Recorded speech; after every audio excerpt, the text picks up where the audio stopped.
Mike, nice to have you back in our wonderful state of Tasmania, and obviously nice to put out a clinic here for our coaches and our athletes tonight. Yeah, absolutely. Any chance you get to come back to Tassie, and as I said in the closing of my clinic, Tassie gave me a start in my coaching after I left New South Wales, and I really have a lot to repay to Tassie basketball. I'm always watching and eager to see what's going on down here, so it's great to get back and be a part of it. You must be excited about going up to Launceston tomorrow and then up to Ulverston the day later to work with our northern and northwest athletes as well too. Yep, even though I am a bit biased that I was here in the south, it'll be good to get up there and spend some time with Brad's athletes and get a chance to then see them again in the high performance camp, so looking forward to it. What have you seen since you've taken on your role at the COE as an assistant coach under Adam Capehorn? What's your development been like? Yeah, so my development was quite rapid when I got in, and there's always things going on and things rolling, whether it's camps or practices, C-ball games, etc. We have a lot going on a weekly basis. I would say my understanding for international basketball, my interest in international basketball went up with the chance to go over and tour and spend time in Europe. And then also our affiliation with the NBA and the NBA Global Academy has also taken our reach and our stretch of travel and integrating with different players from around the world and coaches. So it's been a really cool chance to do all of those things. And of course, you've been able to get to see some Tassie athletes get to that national junior sides in Trey Richards, Jacob Armstrong. I mean, Rain Smith's on that borderline as well too. Even Zoe Crawford as well. How are you seeing their progression and how far have they come since you've left the state?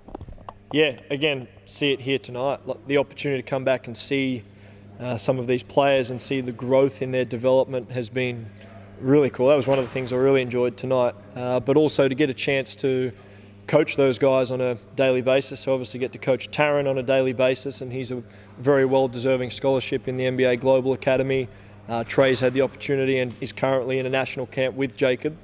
And Rain Smith had the opportunity to go and play for the under-20s in the NBA Global Academy this year. So the athletes from around the state are certainly not too far off spending time either with us in camps or potentially on scholarships as we see with Taryn. So it's a really cool opportunity, and there's a great connection with the Australian basketball and Tasmanian pathway. So really exciting to see some of these players coming through in the future.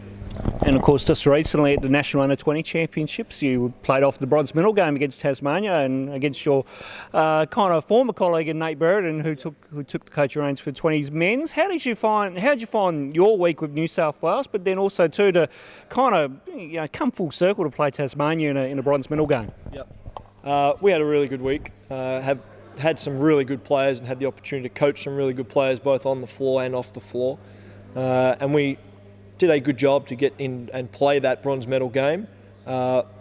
Human nature is to think that it would have been nice to go one better and get to either play Victoria or WA in the final, however it may have sat. But I remember speaking with Mark Radford after the Tassie game and just thought it was, I guess, a way to finish where I wanted to win, obviously, as the coach of New South Wales, but also felt that it would have been a nice way for that Tassie group to finish. They've been such a hard-fought group for many years and stuck together through thick and thin and had a 5th place, a 6th place, and really worked their way up from, I guess, what other people around the nation would think as a lower-ranking team to then get a chance to play for a medal at under-20s. It would have been an awesome finish to their junior basketball representing Tasmania, but it wasn't to be on that day. So I did have mixed emotions. And what's ahead for you now for the next 12 months? Obviously, your involvement with the COE, and obviously now the COE taking part in NBL1 as well too. So obviously a busy schedule ahead for you nonetheless. Yeah, we roll right into NBL1 on the 29th is the first round. With the new format, it'll be a lot of away games for us. We have 2 this year at home and have a fair few triple headers. So that'll be a great challenge for our athletes, both Australian and international.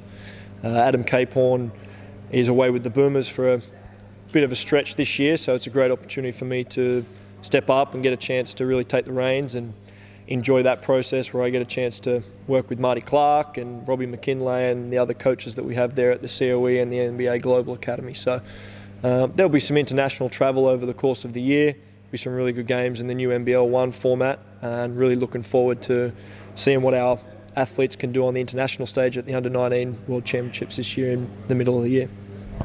Mike, great to have you down here. Enjoy the rest of your time down here in our wonderful state, and best of luck for the rest of you going forward, mate. Appreciate it. Thanks, Ronnie.